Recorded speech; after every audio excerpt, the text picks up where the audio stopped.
В эфире «Актуальное интервью». С вами Марфирина Алексеева. Приветствую. Правительство Якутии утвердило порядок предоставления льготы по оплате жилья и коммунальных услуг многодетным семьям в размере 30%, а также порядок предоставления единовременной выплаты обучающимся из многодетных семей по образовательным программам среднего профессионального образования на платной основе. Об этих и других мерах поддержки многодетных семей мы сегодня и поговорим.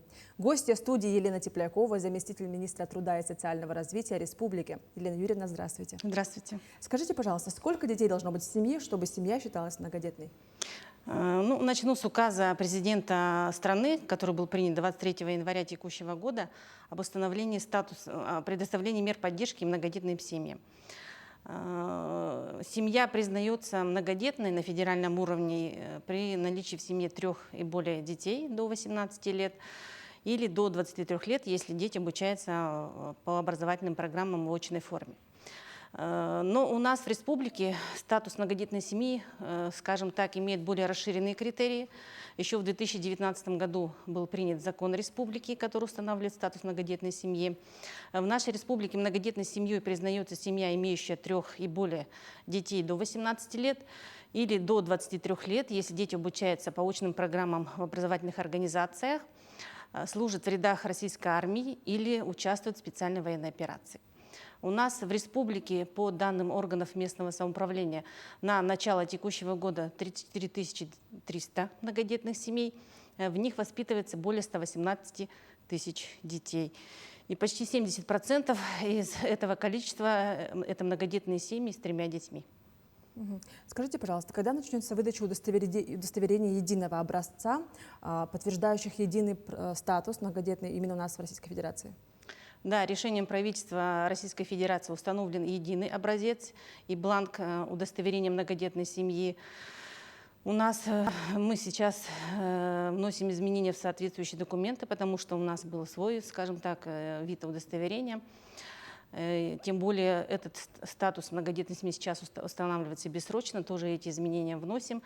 Мы объявили конкурсные процедуры, объявлен аукцион. Мы должны, пройти эти процедуры и, соответственно, получить эти бланки удостоверений.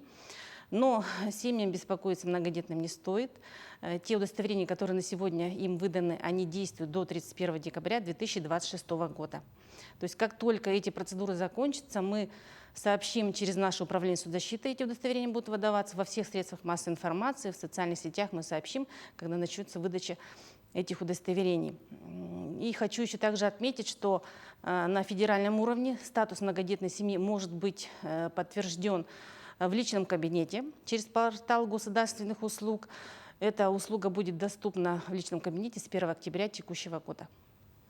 Какие дополнительные меры социальной поддержки будут предоставляться именно вот у нас в республике? Да, указом главы республики С.Н. Сергеевичем номер 300 принятый перечень новых дополнительных мер поддержки именно для многодетных семей. Во-первых, это бесплатное питание в школах и в средних специальных образовательных организациях. Это по линии Министерства образования. Бесплатный проезд в общественном транспорте, в городском и пригородном сообщении для всех школьников из многодетной семьи. Это тоже на уровне муниципальных образований будет реализовано по линии Министерства транспорта республики. По линии Госкомитета занятости, если многодетные родители обучаются на платной основе в рамках переподготовки или получения дополнительного образования с целью последующей занятости, то будет возможна компенсация стоимости той оплаты, которую они оплатили в размере 30 тысяч рублей. И, скажем так, основная, самая социальная мера – это льгота на коммунальные услуги в размере 30 тысяч рублей. Это по линии Министерства жилищно-коммунального хозяйства. Через агентство субсидий нужно будет обращаться за получением этой меры. И бесплатное посещение государственных и муниципальных музеев всем членам семьи многодетных, не только детям, но и родителям.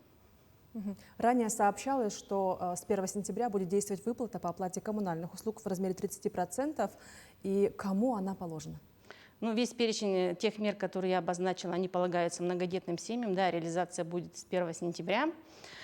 Она полагается всем, вот эти меры поддержки полагаются всем многодетным семьям без учета критериев нуждаемости, то есть без учета доходов семьи. Но здесь я бы хотела обратить внимание многодетных родителей, которые получают единое пособие. Потому что вот эта мера по коммунальным услугам в размере 30%, она будет учитываться в доходах семьи. А если семья получает единое пособие, то обращение за этой мерой поддержки по коммунальным услугам, она может изменить тот размер единого пособия, который семья получает. То есть на сегодня размер единого пособия составляет 100% прожиточного минимума, это 23 тысячи с небольшим, 75% это порядка 17 тысяч в месяц.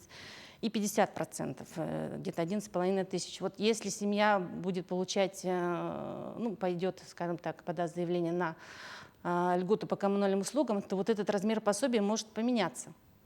Он может быть вообще, скажем так, может семья получить отказ, потому что, получая вот эту выплату по льготам на коммунальные услуги, семья выйдет, значит, из статуса малоимущей семьи, и тогда будет отказано. Либо семья, получая 100%, начнет получать 75%, или получая 75% единого пособия, она будет получать 50%. Поэтому здесь нужно очень внимательно подойти к таким семьям для того, чтобы реализовать свое право на получение, скажем так, более выгодной выплаты. Расскажите о выплате в 50 тысяч для тех, кто поступает на платной основе СПО. Да, это тоже новый указ главы республики, номер 331. Это дополнительная мера поддержки выпускников школ из многодетных семей, если они поступают в среднее профессиональное образовательное учреждение. Эта мера будет также реализована с 1 сентября. Компенсация стоимости обучения, то есть ребенок должен обучаться на платной основе, по очной форме обучения. Компенсация составляет 50 тысяч рублей за весь период обучения. Заявление можно подать как на портале, так в МФЦ, лично подойти в Управление соцзащиты или отправить почтой. Требования к образовательной организации среднего профобразования: она должна иметь лицензию, государственную аккредитацию и располагаться на территории Российской Федерации. Если ребенок не достиг 18 лет, заявление подают родители. Если уже возраст превысил 18 лет, то заявление подает сам выпускник школы из многодетной семьи.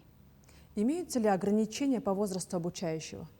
Да, поскольку меры социальной поддержки многодетным семьям предоставляются, как я уже сказала, до 18 лет или до 23 лет, и вот если они обучаются, значит, по очной форме обучения в образовательной организации, то эта мера предоставляется до 22 лет включительно. То есть вот нужно это тоже понимать, потому что возраст, он как бы ограничен 23 годами, скажем так. Эта мера будет работать с 1 сентября, да, ты так понимаешь? Да, с 1 сентября уже можно будет подавать заявление на получение этой компенсации.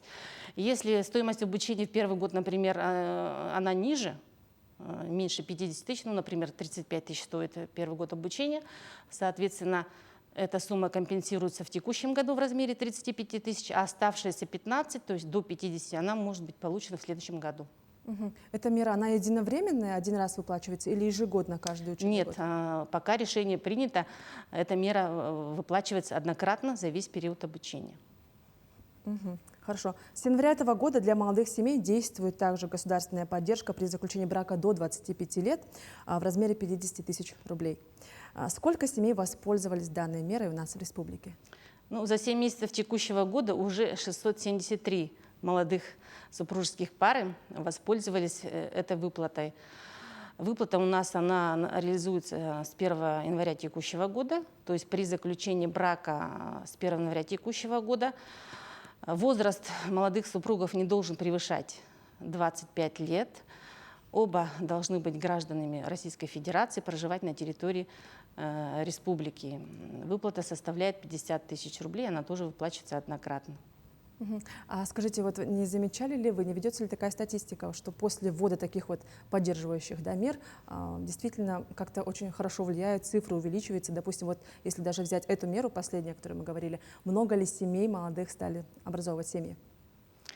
Да, мы когда вот рассматривали проект этого нормативного документа относительно принятия решения, да, более где-то по данным ЗАГСа более 1500 в год молодые семьи заключают брак именно в этом возрасте.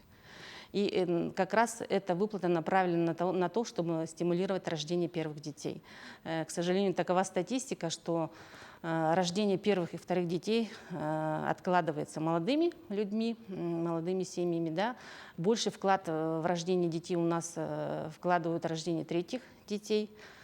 Вот. Ну, достаточно мер поддержки очень много для рождения, в том числе третьих детей.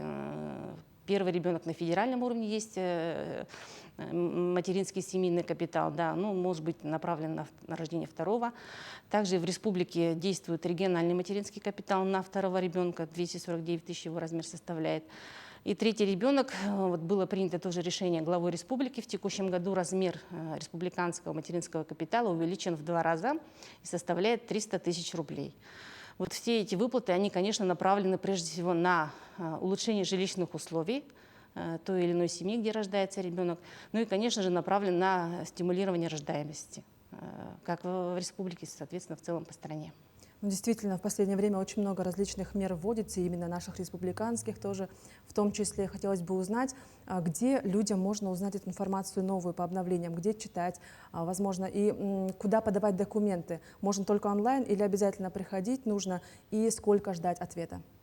Нет, очень много возможностей через портал госуслуг. Вообще все меры, значит, которые предоставляются, могут быть заявлены на портале госуслуг. Кстати, вот молодым супружеским парам нужно подать только заявление. Никаких документов, подтверждающих, что они заключили брак, необходимости представлять нет. Мы сами запрашиваем это в рамках межведомственного взаимодействия.